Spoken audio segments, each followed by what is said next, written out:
पीछे जो थोड़ा थोड़ा पीछे हो जाओ, आगे क्या फायदा? आगे चलना, आगे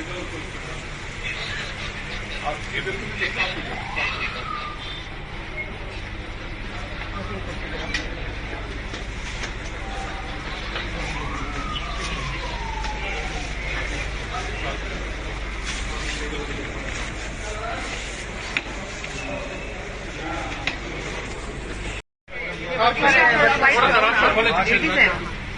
पीछे जो थोड़ा थोड़ा पीछे हो जाओ, आगे क्या फायदा?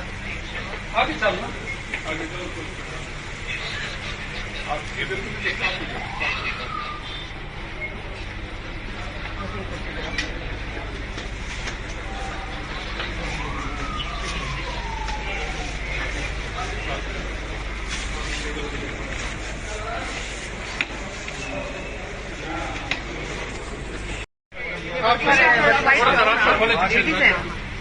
पीछे जो थोड़ा थोड़ा पीछे हो जाओ, आगे क्या फायदा?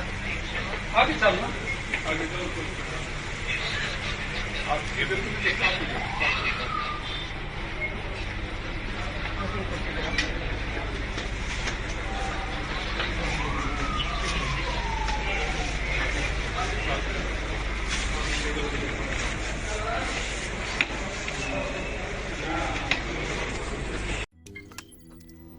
रोज़नामा कुदरत की वीडियो देखने के लिए अभी YouTube चैनल पर सब्सक्राइब करें और बेल आइकन पर भी क्लिक करें।